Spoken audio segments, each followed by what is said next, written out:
हरे कृष्णा, राधे राधे। स्वागत है आपका कन्हैया स्टोरी की आध्यात्मिक यात्रा में।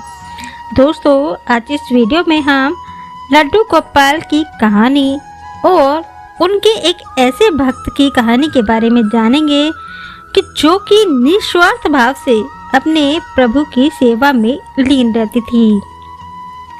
अनजाने में ही सही, लेकिन वो कुछ ऐसा कर जाती है जो सिर्फ एक सच्चे भक्त ही कर सकता है। और फिर श्री कृष्ण के बाल स्वरूप लड्डू गोपाल की अपार कृपा उन पर बरसती है। तो आइए जानते हैं, इस कहानी को आरंभ करते हैं। एक समय की बात है, एक गांव में दो वृद्ध स्त्रियां रहती थी। दोनों का इस जगत में कोई नहीं था।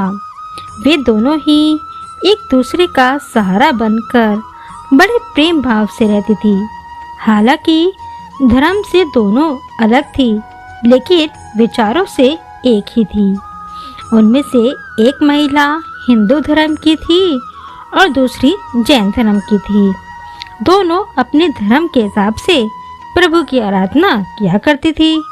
उनमें से हिंदू धर्म की महिला जो थी, उसने अपने घर के मंदिर में श्री कृष्ण के बाल स्वरूप लड्डू गोपाल को बड़े प्रेम भाव से विराजमान किया हुआ था और उन्हें प्रतिदिन एक बालक की भांति प्रातःकाल नहलाकर धुलाकर सुंदर वस्त्र आभूषण आदि पहनाकर तैयार किया करती थी। वह उन्हें एक बालक के समान ही मानती थी, इसीलिए कहीं भी बाहर जाती उनके लिए फल खिलौने आदि चीजें लेकर आती थी और प्रेम पूर्वक उनको भोग लगाती थी। इसी तरह वे दोनों महिलाएं एक दूसरे के परस्पर सहयोग से अपना सुखमय जीवन व्यतीत कर रही थी। वो दोनों जब पूजा पाठ एवं सब कामों से मुक्त होती थी, तब बचा हुआ समय एक दूसरे के साथ सुख दुख बांटते हुए व्यतीत करती थी। कुछ समय बीतने के बाद श्रावण मास में हिंदू महिला को तीर्थ यात्रा पर जाने का अवसर मिला। तब उसने अपनी अति प्रिय और जैन धर्म की महिला से भी चलने के लिए कहा। क्योंकि वृद्धावस्था अधिक होने के कारण वह चलने फिरने में थोड़ी असमर्थ थी, इसलिए उसने जाने से मना कर दिया और कहा कि मुझे चलने फिरने में परेशानी होगी, इसी कारण तुम्हें भी तीर्थ यात्रा में विघ्न रहेगा। तब वो हिंदू महिला उदास मन से तीर्थ यात्रा पर अकेले ही जाने के लिए तैयार हो गई और जाते वक्त उसने उस जैन महिला से कहा, सखी, मैं एक माह के लिए तीर्थ यात्रा पर जा रही हूँ। मेरे आराध्य श्री कृष्ण बाल स्वरूप लड्डू गोपाल का ध्यान रखना। उन्हें बिल्कुल एक बालक की तरह स्नेह देना। प्रतिदिन स्नान आदि कराकर सुंदर वस्त्र आभूषण पहनाकर भोग लगाना। वो जैन महिला ने सब बातें ध्यान से सुनी और बोली कि हे सखी, तुम चिंता मत करो, चिंता मुक्त होकर तीर्थ यात्रा पर जाओ। मैं तुम्हारे लड्डू गोपाल का भली भांति ध्यान रखूंगी।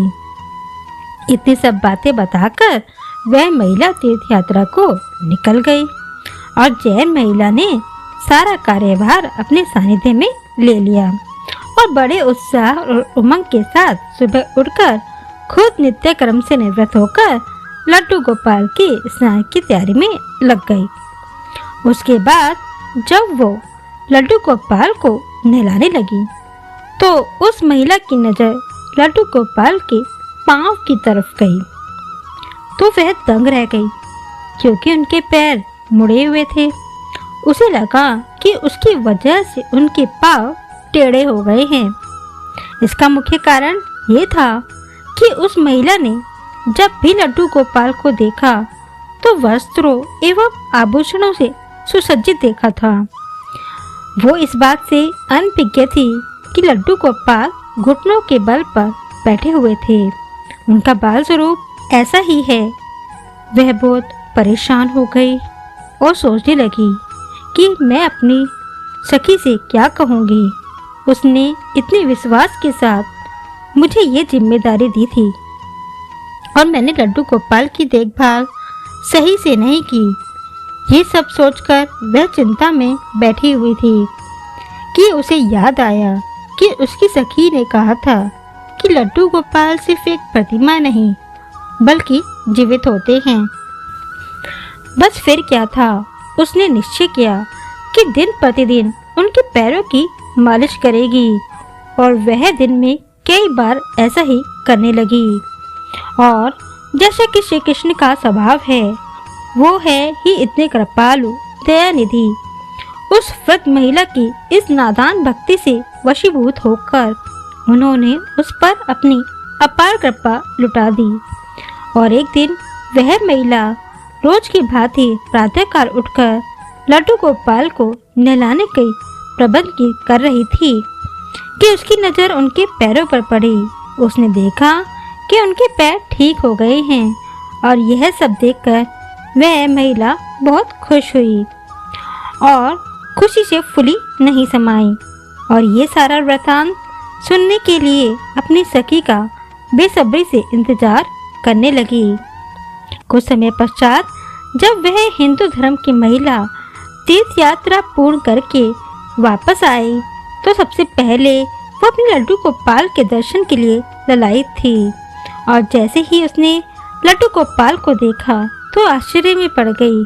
उसने देखा कि लड्डू गोपाल खड़े हुए थे। उसने सोचा कि शायद ये उसके लड्डू गोपाल नहीं हैं और अपनी सखी के पास जाकर ये सब पूछा। तब उस जैन धर्म की महिला ने सारा वृतांत उसे बताया। उसकी बातें सुनकर हिंदू महिला समझ गई कि ये सारा खेल उस मुरलीधर कृष्ण कन्हैया का है और दौड़ी दौड़ी लड्डू गोपाल के पास पहुंची और उनके चरणों में गिरकर बोली, हे मेरे कन्हैया, हे मुरलीधर, आपकी दया की कोई पराकाष्ठा नहीं है, आपकी कृपा का कोई सानी नहीं है। और फिर उस जैन महिला से बोली कि हे सखी, तू धन्य है, तुझ पर श्री कृष्ण की ऐसी कृपा हुई है जो कोई भी सोच भी नहीं सकता। तुझे नहीं पता कि हमारे लड्डू गोपाल के पाँव तो ऐसे ही थे क्योंकि उनका ये बाल स्वरूप बैठी हुई मुद्रा में है, लेकिन तेरी भक्ति ने उनके इस स्वरूप को बदल दिया और उनके पैर सीधे कर दिए। जय हो लड्डू गोपाल की। तो जो भी सच्ची भक्ति करते हैं उनकी कृपा, उन पर लड्डू गोपाल की कृपा अवश्य ही बरसती है, भगवान की कृपा अवश्य ही बरसती है। तो बोलो राधे राधे। ऐसी ही प्रेरणादायक कहानी सुनने के लिए हमारे चैनल को सब्सक्राइब अवश्य करें। हरे कृष्णा, राधे राधे।